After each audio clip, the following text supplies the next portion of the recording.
मरण तुम्हारा निर्वाण हो जाता। सॉरी यानी पहले ही क्षमा भाव लाए होते। आजकल तो लोगों की जबान पर ऐसी है कि पता ही नहीं कब किसको सॉरी बोल देता है। बस गलती भी करेगा बोले सॉरी। अरे काहे की सॉरी? पहले विवेक से किया होता तो सॉरी बोलने की जरूरत पड़ती क्या? किसी को बोलता था थैंक यू, अरे धन्यवाद तो सोचो किसको बोल रहे हो। माँ को तुम धन्यवाद बोल रहे हो, माँ तो पूजने की होगी, माँ को तुम क्या धन्यवाद दोगे? माँ ने तो तुम्हें सारा जीवन दिया है। इसलिए आज के समय में हर आदमी दुखी है। क्यों दुखी है? अभी आपने सुना कि भय के कारण दुखी है। मैं कहती हूँ भय से ज्यादा भी दुखी है, प्रेम से ज्यादा दुखी है। प्रेम पाना चाहता है, देना नहीं चाहता है। और जब देने का भाव आ जाएगा तो प्रेम तो उस वृक्ष की तरह है जो अमृत के फल देता है। प्रेम में जहाँ ईर्ष्या और कलेश आता है, प्रेम में जहाँ अहंकार आता है, ध्यान रखना अहंकार होता है मेरे को पूछा नहीं, मेरे को तो मिलनी नहीं कराई, मेरे तो पैर नहीं पुजवाए, मेरे यहाँ तो निमंत्रण देने नहीं आए, बहुत सारी बातें आ जाती हैं। क्योंकि अहंकार होता है वो तर्क करता है, अहंकार होता है वो नर्क पैदा करता है। और जहाँ समर्पण होता है वहाँ देने का भाव आता है। देखना जब तक किसी से प्रेम होता है तो आप इतनी सी चीज भी होगी कहेंगे नहीं उनको दे देंगे। एक रूमाल भी प्रेम का होता है तो क्या कहते हो? उसे संभाल कर रखते हो। अब तो प्रेम ही खत्म हो गए, अब तो संवेदनाएं खत्म हो गई। क्यों? क्योंकि पहले रिश्ते रिश्ते थे। कौन कहता है, आज के समय की बात है, कौन कहता है कि रिश्ते खिदमत के लिए होते हैं? अरे रिश्ते तो सिर्फ स्वार्थ के लिए होते हैं। पैसा होता है तो दूर का रिश्ता भी खास होता है, और पैसा नहीं हो तो अपना भी दूर होता है। आपने देखा होगा जब पैसा होता है बोले हमारे खास आदमी है, और यदि कोई गलत काम में पकड़ा जाए हमारा थे तो हमारा कोई लेन देन नहीं है। क्योंकि बनी पर देखिए लाखों निसार होते हैं, बनी पर देखिए लाखों निसार होते हैं, और बनी बिगड़ती है तो दुश्मन हजार होते हैं। सुकरात के लिए जहर पीसा जा रहा था, उनके मित्रों ने आकर कहा सुकरात एक अच्छी खबर है। उन्होंने कहा क्या खबर है? कहने लगे सम्राट कह रहे हैं यदि तुम सत्य कहना छोड़ दोगे तो तुम्हें मृत्यु दंड नहीं दिया जाएगा। उन्होंने कहा क्या गारंटी है कि फिर मुझे मौत नहीं आएगी? उनकी मौत तो आती है एक दिन, लेकिन अभी तो नहीं आएगी। उनने कहा कि यदि असत्य के साथ जीऊंगा तो मौत से बदतर है, फिर तो मरना ही ठीक है। कम से कम स्वाभिमान तो रहेगा कि सत्य के लिए मरा था, मरने दो, मुझे दिक्कत नहीं है। और वो जहर पीस रहे थे, अंदर जहर पीसा जा रहा था। सुकरात बार बार पूछ रहे थे पूछो कितनी देर है, इतनी देर क्यों लगा रहे हैं? उससे जाकर कहा कि कितनी देर है? तो मित्रों ने तो रोते रोते पूछा। सुकरात कहने लगे रोते क्यों हो? तो जहर पीसने वाला कहने लगा कैसा आदमी है सुकरात? अरे मैं आराम से जहर पीस रहा हूं ताकि थोड़ी देर और बच जाए, और आप कैसे हो? मैं जहर पीस रहा हूं, आप बार बार पूछवाते हो और कितनी देर है और कितनी देर है। उन्होंने कहा जिंदगी को तो देख लिया, मौत को देखना चाहता हूं। मौत वैसे अधिकांश लोगों की बेहोशी में आती है, अचानक आती है, लेकिन मैं ये देखना चाहता हूं कि इस चोले के बाहर भी कुछ है। और कहते हैं कि उन्होंने कहा, लोगों ने कहा कितनी दुख की बात है, आप कैसे पागल हो गए कि आप बार बार पूछ रहे, सदमा लग गया? उन्होंने कहा सदमा नहीं, सदमा किसको लगता है? धर्मात्मा को कोई सदमा नहीं लगता है। मैं ये देखना चाहता हूँ, मैं इसलिए खुश हूँ कि इस जिंदगी में कोई पाप हो सकते थे, कसाई हो सकती थी, ईर्ष्या हो सकती थी, किसी के प्रति दुर्भावना हो सकती थी, कोई बीमारी हो सकती, कुछ भी हो सकता था। और इतने दिन परमात्मा से दूर रहना पड़ता, इन लोगों की कृपा से आज जल्दी मिल जाऊंगा। हमारा ऐसा भाव आएगा क्या? हम तो रोज पढ़ते हैं लाखों वर्षों तक जीऊं या मृत्यु आज ही आ जावे, अथवा कोई कैसा भी भय या लालच देने आवे, तो भी न्याय मार्ग से मेरा कभी न पथ डिगने पावे। सच बताना, मिलावट कौन करता है फिर? धनिये में घोड़े की लीद, मिट्टी में लाल मिर्ची, और आप समझ गए घी में आलू और चर्बी कौन मिलाता है? ये लोभ तो मिलाता है। क्या करोगे? उनके लिए पैसा छोड़ जाओगे जो तुम्हें आग लगा देंगे, जिनने जीते जी भी तुम्हारे जीवन में आग लगाई है, तुम्हें धर्म ध्यान से दूर किया है, तुम्हारे दाम्पत्य जीवन को समय तुम्हारा लिया है। मैं ये नहीं कहती कि बच्चों को समय मत दो, लेकिन बच्चों के प्रति भावना बनाओ कि हम बच्चों को परमात्मा बने हमारे बच्चे, और परमात्मा नहीं बन सके तो पुण्यात्मा बने, धर्मात्मा बने, और कहते हैं दयालु आत्मा बने, लेकिन पतित आत्मा नहीं बने, नरकात्मा नहीं बने। वो सब तुम्हारे हाथ में काम है, क्योंकि तुम एक कुंभकार हो, उसे सुराही भी बना सकते हो, चिलम भी बना सकते हो, और क्या सिकोरा भी बना सकते हो।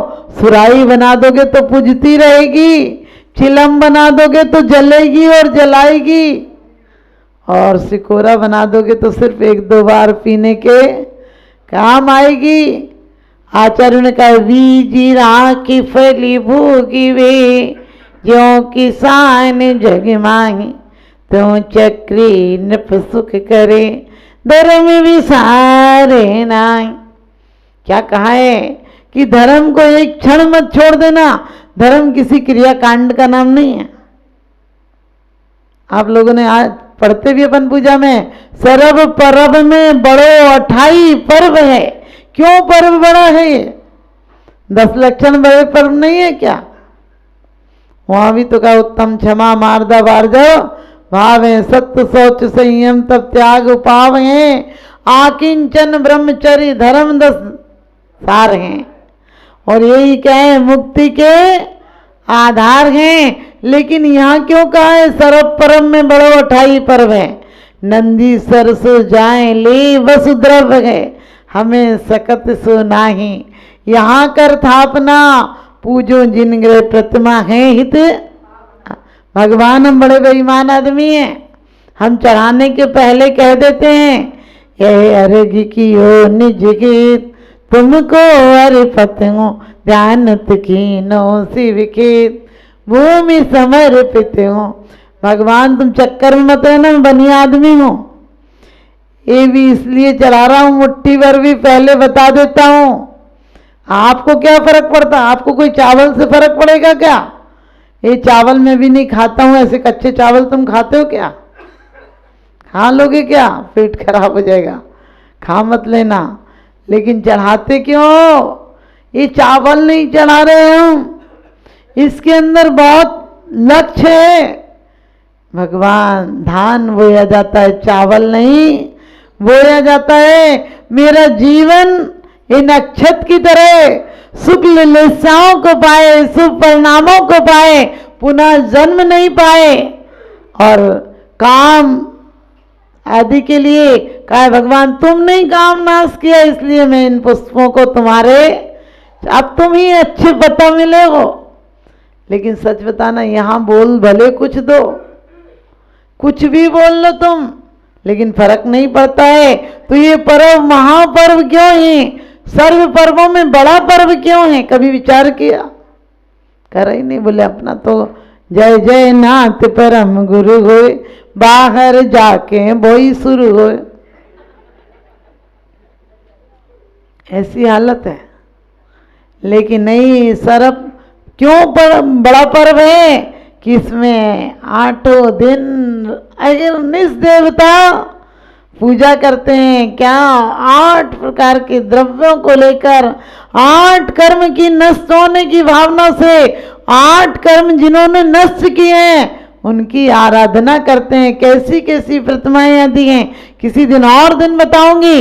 लेकिन आप सोचो, हम लोग यहाँ पर पूजा भी करते हैं तो लगता है कब पूजा पूरी हो जाए।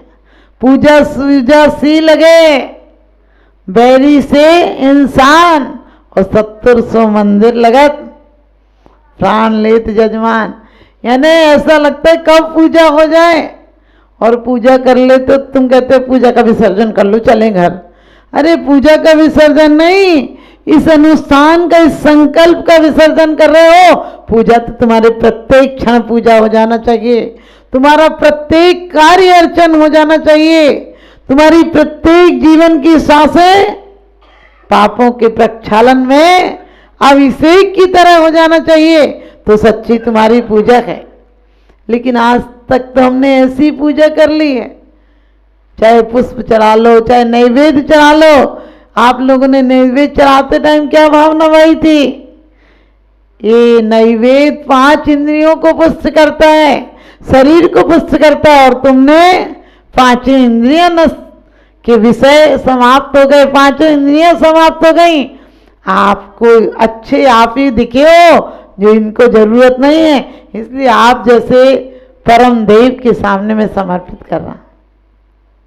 लेकिन हम लोग मंदिर में आते भी हैं ना, तो ये सोच के आते, बोले किसी से कहो, नई बहू बेटी से बोले मंदिर जाया करो, तो क्या कहती हैं औरतें? बोले अभी खेलने खाने के दिन है, चली जाएगी बाद में। हमने कि बाद में वैसे ही आधी बूढ़ी आती है, 25-26 की तो पहले ही आती है, 50 में पूरा ही बुढ़ापा आ जाता है। क्योंकि ध्यान रखना, अर्ध मृतक सम बूढ़ापनो, कैसे रूप लखे आपनो। जब पूरा मर जाता तो 4 लोग उठाते हैं, और जब आधा मर जाता तो 2 लोग पकड़ के उठाते हैं। आजकल तो बूढ़ा पैदा ही होता है। आप कहोगे बच्चे पैदा होते, माता जी आप ये क्या कह रहे हैं? बूढ़ा आदमी उदास होता है, निराश होता है, उससे लगता है जो कुछ है ठीक है, काहे कि थोड़े दिन की तो जिंदगी है। लेकिन जवान होता है, वो पत्थर में पैर मारे तो पानी की उम्मीद रखता है, वो चांद तारों पर जाने की कोशिश करता है। हमारा दिल भी बच्चों की तरह हो तो हम सिद्ध शिला तक जाने की कोशिश करेंगे। हम वो पुरुषार्थ करेंगे कि दोबारा संसार में नहीं आएंगे, तब हमारे बच्चे सा दिल है। बच्चों सा दिल का मतलब क्या है? बच्चे होने का मतलब क्या है? प्रफुल्लता। आज आप देखो बच्चे भी ऐसे मुरझाए रहते हैं जैसे इन्हें मार कूट के लाए हों, आधे पागल ही हो गए। और पश्चिम सभ्यता का जितना जितना प्रभाव रहेगा, पूरे पागल हो जाओगे। क्योंकि आज से 40 साल पहले अमेरिका में 35% मानसिक रोगी थे, आज की तारीख में 90% मानसिक रोगी हैं। क्योंकि जितनी जितनी बाहर की सुविधाएं बढ़ेंगी, उतना उतना मन विक्षिप्त रहेगा। पहले कहा था एक गांव से दूसरे गांव ही नहीं जाता था, कोई आपस में ही 2-4 कोस में रिश्ते कर लेते थे, फिर उन्हें पता ही नहीं होता था, सब पैदल चले जाते थे पियर मायके ससुराल। ऐसी बातें थी। सबका खान पान एक सा था, बोलचाल एक सा था, रहन सहन एक सा था, उनके बच्चे भी उसी परिवेश में पलते थे।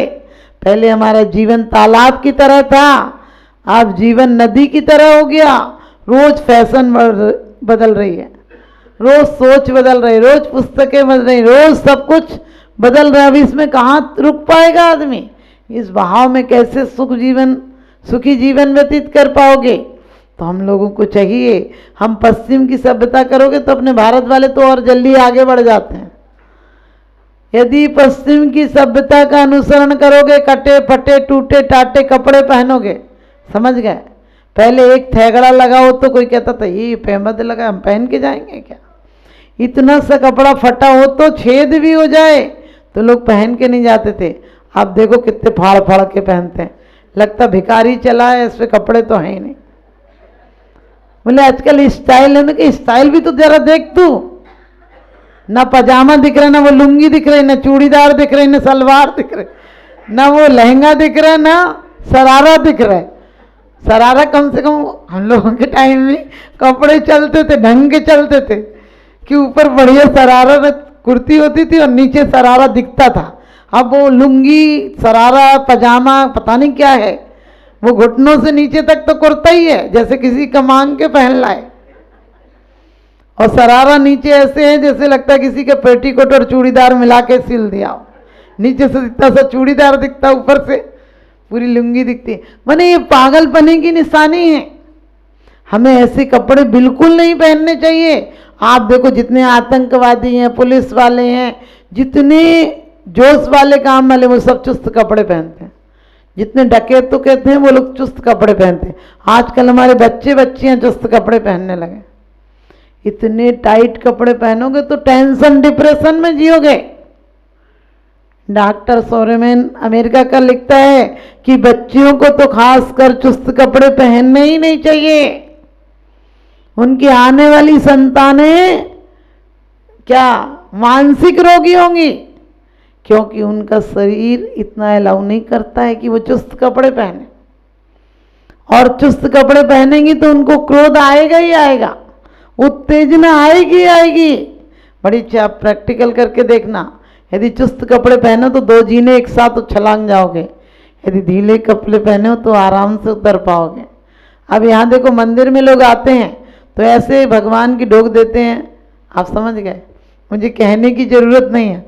वो कैसे ढोक देते हैं कि जैसे जंजीरें पड़ी हों, या कपड़े इतने बुरे हैं कि बस पूछो मत, आगे पीछे कोई औचित्य नहीं है। चुस्त कपड़ों से शरीर मेरा जाम है, चुस्त कपड़ों से शरीर मेरा जाम है और झुक नहीं सकती भगवान, इसलिए स्टैंडिंग में ही तुम्हें प्रणाम है।